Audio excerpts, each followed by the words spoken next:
Ramset là tướng cung best trên open field, Ramsey là cặp tướng cung mạnh nhất ở trên open field. Có lẽ đây là những câu nói mà các bạn đã nghe rất là nhiều vào thời gian trước. Nhưng nếu bây giờ các bạn đặt lại câu hỏi cho những người chơi khác ở trong tựa game Rise Kingdom là đâu là vị tướng mà kết hợp tốt nhất với Yi ở trên chiến trường hiện tại, thì câu trả lời đó sẽ là Nebuchadnezzar. Và trong video ngày hôm nay chúng ta sẽ cùng tìm hiểu xem tại sao lại có một pha quay xe cực gắt như vậy.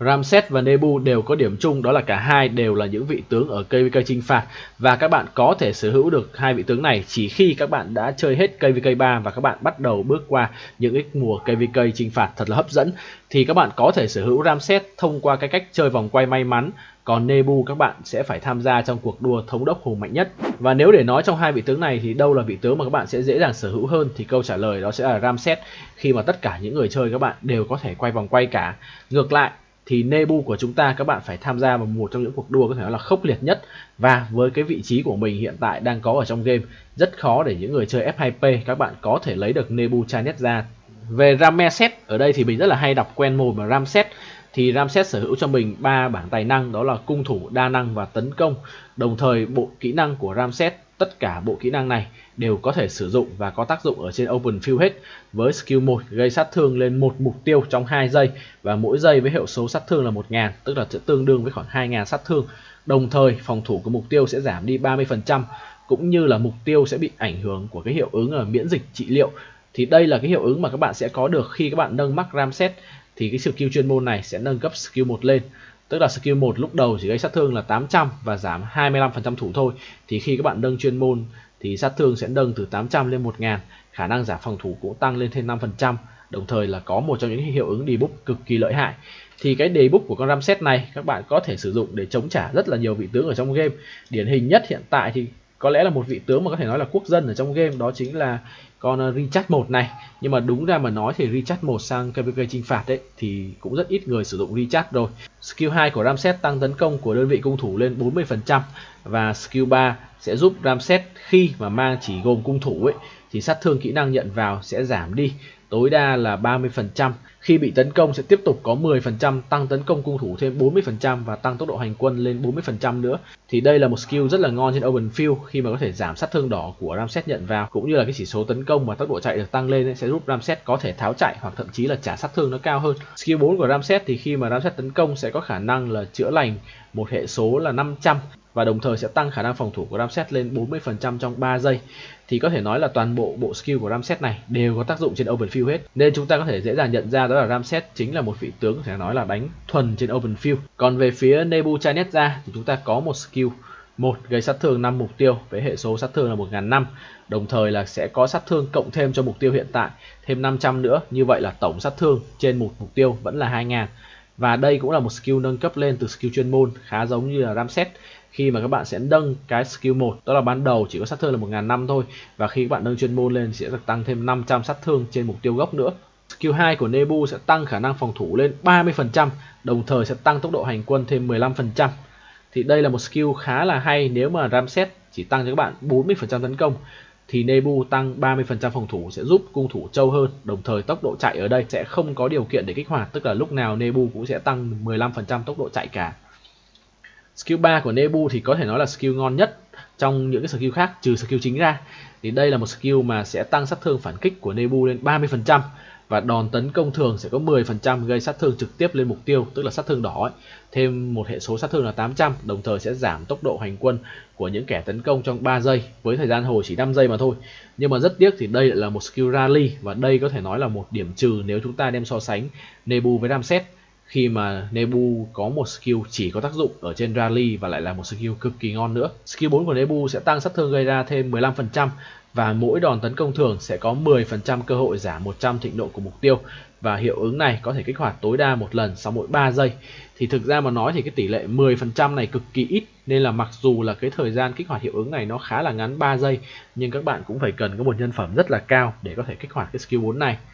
Nhưng cái vấn đề ở đây là cái thưởng 15% sát thương là một con số cực kỳ cao, và các bạn lưu ý rằng thưởng sát thương ở đây không cần điều kiện, tức là lúc nào đội quân của Nebu cũng gây sát thương cao hơn 15%, và đặc biệt đó là cái sát thương 15% này sẽ áp dụng cho cả sát thương trắng và sát thương đỏ. và các bạn có thể hình dung đó là sát thương các bạn gây ra sẽ được cộng trực tiếp 15% cái con số mà nhảy lên trên màn hình. Điều này biến Nebu trở thành một vị tướng gây sát thương cực kỳ lớn ở trên open field. Thì để các bạn hiểu rõ hơn vấn đề này, mình có test ở đây bằng con thương sĩ diệt rồng, khi mà ở bên trái sẽ là thương sĩ diệt rồng đi một mình và bên phải sẽ là thương sĩ diệt rồng kẹp Nebu. Và nói thật với các bạn là mình cũng không thấy hai con tướng này nó có liên quan gì với nhau hết luôn á. Mình chỉ đang muốn cho các bạn xem đó là sát thương ở phía bên phải màn hình đã tăng so với phía bên trái. Các bạn có thể thấy là ở phía bên trái màn hình ấy thì các bạn sẽ có con số sát thương là 643, trong khi đó bên phải là 749. Và nếu chúng ta lấy 643 các bạn nhân với lại 115%, tức là bao gồm 15% tăng sát thương của Nebu ấy, các bạn sẽ ra một con số nó khá là gần, đó là 739. Thì ở đây nó có một chênh lệch một chút sát thương, thì nó có thể tới từ nhiều lý do khác nhau, nhưng mà bạn có thể thấy đó là sát thương được tăng thậm chí là còn hơn cả 15% nữa. Và cái sát thương tăng này áp dụng với cả sát thương đỏ nha các bạn.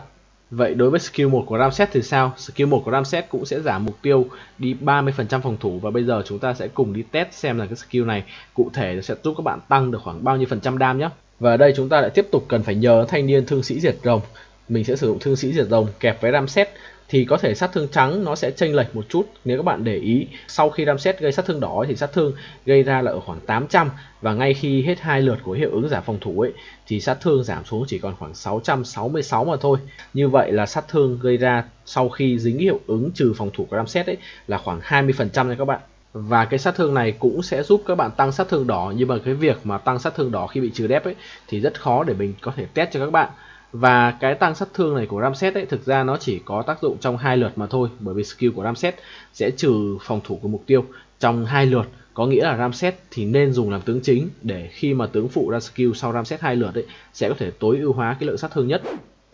Và bây giờ chúng ta sẽ quay lại cái vấn đề của đầu video, đó chính là tại sao mà ngày xưa người ta khuyên các bạn sử dụng Ramsey rất là nhiều, nhưng nếu bây giờ các bạn đặt câu hỏi là giữa Nebu và Ramses, các bạn nên chọn vị tướng nào để kẹp với Di đánh KVK chinh phạt, thì câu trả lời có lẽ phải đến 90% đều khuyên các bạn chọn Nebu. Như vậy thì tại sao nó lại có một cái sự quay xe như vậy?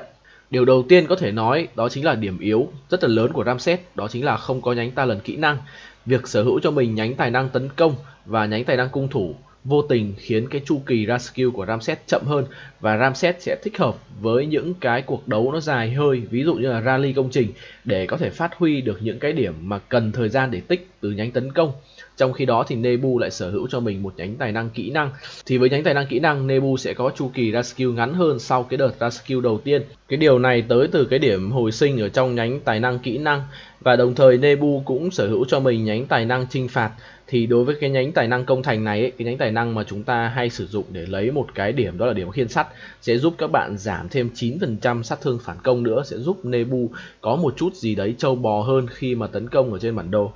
Và thực ra thì cái vấn đề về nộ thì tất cả những vị tướng nào cũng đều cảm thấy quan trọng cả, và các bạn có thể khắc phục cái điểm yếu về nộ này bằng việc là các bạn đúc cái phụ kiện huyền thoại, đó chính là chiếc sừng thịnh nộ, để giúp Ramses ra skill sớm hơn. Nhưng kể cả với cái vật phẩm chiếc sừng thịnh nộ thì mình nghĩ rằng các bạn sử dụng chiếc sừng thịnh nộ lên trên Nebu ấy, nó cũng có tác dụng cao hơn rất là nhiều khi sử dụng trên Ramses. Khi mà Nebu sẽ cast skill sớm hơn thì Nebuzi sẽ xả sát thương tốt hơn rất là nhiều. Ngoài ra thì ở trên chiến trường thì Ramses Di và Nebuzi tuy là có chung một vị tướng là Di sẽ thiên về đánh sát thương AoE, nhưng hai cặp tướng này lại đóng vai trò hoàn toàn khác nhau. Khi mà Ramses Di sẽ có khả năng trâu bò hơn một chút và sẽ làm debuff, thì với khả năng debuff của mình, Ramses sẽ khiến mục tiêu có 2 giây nhận thêm sát thương từ mọi nguồn. Có nghĩa là nếu như mà trong trường hợp các bạn đánh nhiều đạo thì Ramsey bắn vào mục tiêu đó và những đạo khác của bạn, mình ví dụ như là quan vũ, hạng vũ, thì khi cùng sầu am mục tiêu đó các bạn sẽ cắt máu rất là nhanh.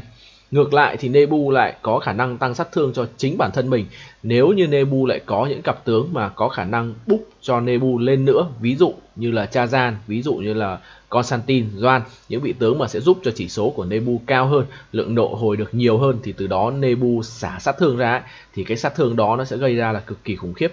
Và thực tế khi mà mình sử dụng Nebuzi ở trên open field ấy, thì cá nhân mình cho rằng nếu như mà xung quanh của Nebuzi mà các bạn không có nhiều đạo khác, tức là những cái đạo cùng ở trên open field, ví dụ như là một cái bôn đi, thì thật sự rất khó để Nebuzi có thể xả được kỹ năng. Bởi vì trước khi mà Nebu kịp bắn ấy, thì đối phương Swarm là các bạn đã cảm giác nó hơi bị lỗ rồi, máu vàng nó tụt xuống rất là nhanh, thì lúc đó các bạn sẽ khó có khả năng gây được cái sát thương tốt nhất. Ngược lại thì Ramses G lại có khả năng gây sát thương trắng rất là cao nhờ vào những cái hiệu ứng từ Ramses cũng như là những cái chỉ số được tăng khi ở trên đồng của Ramses, thì sẽ giúp cho Ramses ngay khi vừa vào ấy, cái lượng sát thương trắng gây ra đã nhỉnh hơn rồi và không quá phụ thuộc vào cái việc mà ra skill sớm. Đương nhiên là cái việc ra skill chậm ấy, nếu mà Ramses đánh quá lâu thì hoàn toàn có thể bị đối phương gọi là ra skill trước và Ramses sẽ bị lỗ.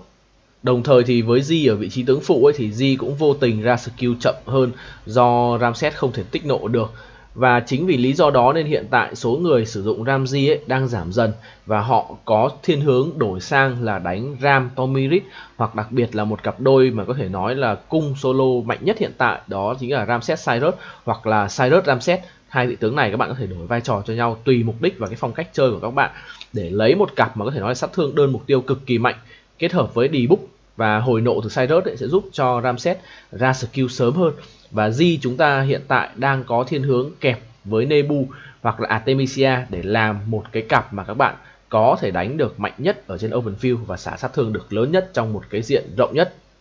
Và với việc G là một vị tướng quốc dân thì đa số những người chơi trong tựa game Rise of Kingdom các bạn đều sở hữu G trong đội hình của mình cả. Và nếu các bạn đang phân vân với việc các bạn muốn lên một đạo cung thì trước hết mình sẽ đưa ra lời khuyên cho các bạn như sau. Thứ nhất, cung thủ là một loại quân có sát thương đỏ cực kỳ lớn ở trong game nhưng sẽ vô cùng mỏng manh so với những đơn vị bộ binh, nên khi các bạn sử dụng những đạo cung dù là Ram G hay Nebu G hay thậm chí là Art G đi nữa thì cái việc mà các bạn bị swarm chết trên open field là rất là thường xuyên. Nhưng nếu các bạn là một người đam mê cung thủ và các bạn muốn lên một đạo cung để có thể đánh với G thì theo cá nhân mình thì Ramses sẽ là một cái lựa chọn mà mình nghĩ là phù hợp với lại đa số người chơi hơn, khi mà bộ skill của Ramses cả 5 kỹ năng này đều ở trên open field đều phát huy tác dụng cả, và Ramses có một chút trâu bò tới từ skill 4 cũng như là cái khả năng bứt tốc tới từ skill 3 để Ramses có thể đi ra đi vào dễ hơn. Ngoài ra thì cái khả năng debuff của Ramses ấy và cái khả năng bắn lan của G sẽ biến đây trở thành một cái cặp mà đánh trên open field nó đa dụng hơn. Các bạn debuff thì có thể các bạn sẽ gây sát thương lớn hơn, chưa kể là đồng đội của các bạn cũng là những cái người được hưởng lợi từ cái khả năng debuff của Ramses nữa. Còn nếu đối với Nebu G thì đây sẽ là một cặp tướng thiên hoàn toàn về sát thương AoE. Và nếu như các bạn đánh Nebu G và các bạn chỉ có một đạo cung, các bạn không có những cái đạo khác để đi support cho Nebu G ấy, thì thật sự Nebu G các bạn sẽ cảm giác nó hơi là yếu một chút. Các bạn nên lên Nebu G khi các bạn đã có những cái món trang bị tốt từ set tím trở lên và các bạn có thể có thêm được khoảng 2 đến 3 đạo hỗ trợ, và tốt nhất ấy, các bạn có thể sở hữu cho mình một con Chazan để có thể búp nộ cũng là tăng sát thương kỹ năng, thì Nebu G sẽ xả sát thương rất là tốt. Tổng kết lại thì cặp tướng Ram G và Nebu G là hai cặp tướng có vai trò hoàn toàn khác nhau trên open field. Cả hai cặp tướng này đều có một cái sức mạnh riêng, nên là lựa chọn thì vẫn phụ thuộc ở tất cả các bạn. Khi mà trong tựa game Rise of Kingdom, các bạn sẽ được thoải mái lựa chọn những cái vị tướng mà các bạn yêu thích, chứ cũng không nên quá gò bó dựa trên cái meta hiện tại. Nhất là cái sức mạnh của hai cặp tướng này mình đánh giá là 1.9-1.10 thôi. Và mình nghĩ rằng nếu như mà những người chơi lâu các bạn mạnh một chút thì Nebu G hiện tại sẽ nhỉnh hơn ở trên open field khoảng 0,5 điểm nha. Ok, như vậy là video về Ram G và Nebu G của mình đến đây là kết thúc rồi. Và liệu các bạn đang sử dụng cặp tướng nào trên open field thì có thể bình luận ở phía bên dưới, cũng như là cảm nghĩ của các bạn giữa Ram G và Nebu G thì các bạn yêu thích cái cặp tướng nào hơn. Và mình sẽ gặp lại tất cả các bạn ở những video sau. Bye bye.